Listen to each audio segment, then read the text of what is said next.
Hello दोस्तों, नमस्कार। तो फिर से एक नए वीडियो पर दोस्तों आप सभी का स्वागत है। और इस वीडियो में मैंने इलेक्ट्रिकल इंटरव्यू के objective type of question answer रखा है।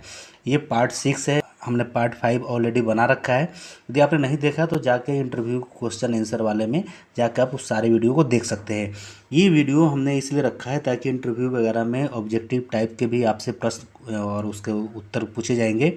और एक बात आप ध्यान रखें कि कभी भी आप इंटरव्यू देने जा रहे हैं तो 2-3 चीज़ें आपसे सबसे पहले पूछा जाता है। आपका नाम, आपका क्वालिफिकेशन, उसके बाद आपका वर्क एक्सपीरियंस। ये सारा चीज़ आप तैयार करके रखेंगे और शॉर्ट में इसका जवाब देने की कोशिश करेंगे। ठीक है, तो चलिए फिर देर न करते हुए हम यहाँ पर शुरू करना। जो सबसे फर्स्ट क्वेश्चन है कि इलेक्ट्रिकल सर्किट में फ्यूज का प्रयोग क्यों करते हैं। दोस्तों इसका आंसर देना है आपको कि ओवर करंट फ्लो को रोकने के लिए।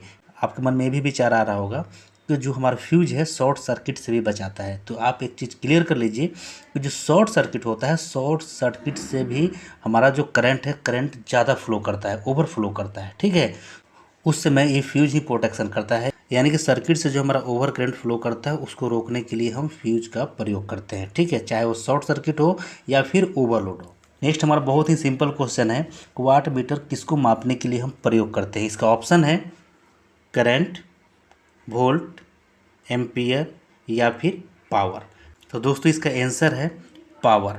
जो हमारा वाट मीटर होता है पावर मापने के लिए प्रयोग किया जाता है। उसके बाद हमारा जो नेक्स्ट क्वेश्चन है कि डीसी सीरीज मोटर को यहाँ पर खाली स्थान है कि बिना कभी नहीं चलाना चाहिए। ठीक है, इस टाइप का क्वेश्चन हमारे एग्जाम में पूछे जाते हैं। इसका आंसर है बिना लोड के नहीं चलाना चाहिए। ठीक है दोस्तों, ये यदि बिना लोड के चलाते हैं तो हमारा जो डीसी सीरीज मोटर होता है वो ख़राब हो जाएगा, जल सकता है। चलते फिर नेक्स्ट क्वेश्चन की तरफ। तो हमारा जो नेक्स्ट क्वेश्चन है कि सिंगल फेज मोटर में कैपेसिटर किस वाइंडिंग में लगाया जाता है। बहुत इंपॉर्टेंट क्वेश्चन है। तो इसका ऑप्शन देखिए, रनिंग और कॉमन के साथ में, क्योंकि कैपेसिटर में क्या होता है, 2 टर्मिनल होता है हमारे पास। उसके बाद स्टार्टिंग और रनिंग में, और रनिंग और स्टार्टिंग में किस में लगाया जाता है। तो दोस्तों इसका आंसर है स्टार्टिंग और रनिंग में। ठीक है, और एक कंफ्यूज करने के लिए यहाँ एक और लिखा हुआ है, यदि आप इसको भी सिलेक्ट किए तो कोई दिक्कत नहीं, रनिंग और स्टार्टिंग में।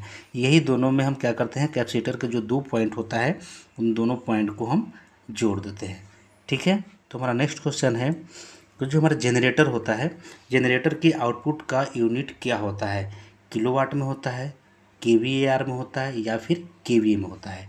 तो इसका आंसर है कि जो हमारा जनरेटर का जो आउटपुट होता है उसका रेटिंग जो होता है केवीए में होता है। क्या होता है, केवीए में होता है। ठीक है, तो चलते हैं नेक्स्ट क्वेश्चन की तरफ। तो हमारे पास जो नेक्स्ट क्वेश्चन है बहुत ही सिंपल क्वेश्चन है कि 1 किलोवाट में कितना वाट होता है। 746 वाट होता है, 1000 वाट होता है या फिर 1100 वाट होता है। इसका आंसर है कि 1 किलोवाट में 1000 वाट होता है। तो हमारा जो नेक्स्ट क्वेश्चन है कि पीवीसी का फुल फॉर्म क्या होता है। जो हमारा दोस्तों केबल होता है, इस केबल के ऊपर पीवीसी का कोटिंग चढ़ाया रहता है, उसका फुल फॉर्म क्या होता है। तो इसका आंसर है पॉलीविनाइल क्लोराइड, पीवीसी। ठीक है, चलिए अब चलते हैं नेक्स्ट क्वेश्चन की तरफ। तो नेक्स्ट क्वेश्चन हमारा कि गैल्वेनोमीटर का प्रयोग हम कहाँ पर करते हैं। बहुत इंपॉर्टेंट क्वेश्चन है, लेकिन ये ज़्यादातर क्वेश्चन पूछा नहीं जाता है, क्योंकि अब क्या होता है क्लाइमीटर और मल्टीमीटर का यूज करते हैं, गैल्वेनोमीटर को बहुत ही कम यूज किया जाता है। फिर भी आपको जानकारी होना चाहिए कि गैल्वेनोमीटर का आखिर प्रयोग कहाँ पर करते हैं। तो इसका आंसर है लो करंट मापने के लिए हम गैल्वेनोमीटर का प्रयोग करते हैं। ठीक है, तो चलते फिर हम नेक्स्ट क्वेश्चन की तरफ। तो हमारा जो नेक्स्ट क्वेश्चन है कि एम्पियर मीटर क्या नापता है।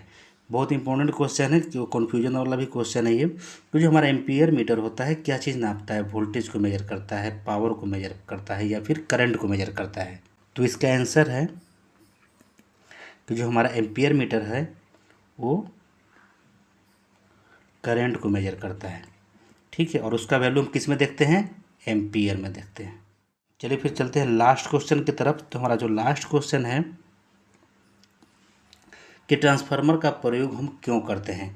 ऑप्शन है फ्रीक्वेंसी को बढ़ाने के लिए, यहाँ पर सेकंड में ऑप्शन है पावर को बढ़ाने के लिए, और थर्ड में है वोल्टेज को बढ़ाने या फिर घटाने। आंसर है कि वोल्टेज को घटाने और बढ़ाने के लिए हम ट्रांसफार्मर का प्रयोग करते हैं। फ्रीक्वेंसी को कभी भी चेंज नहीं करता है ट्रांसफार्मर, और पावर को कभी भी घटाता या फिर बढ़ाता नहीं है। सेम पावर को केवल वो कन्वर्ट करता है, फ्रीक्वेंसी को कभी भी चेंज नहीं करता है। ट्रांसफार्मर जो है हमेशा वोल्टेज को घटाता है या फिर बढ़ाता है। इसको हम क्या बोलते हैं, स्टेप डाउन या फिर स्टेप अप ट्रांसफार्मर बोलते हैं। ठीक है दोस्तों, तो आशा करता हूँ दोस्तों ये वीडियो आपको पसंद आया होगा। वीडियो पसंद आया हो तो प्लीज़ वीडियो को लाइक कीजिएगा और चैनल को सब्सक्राइब कीजिएगा। चलिए फिर मिलते हैं नेक्स्ट वीडियो में, तब तक के लिए जय हिंद।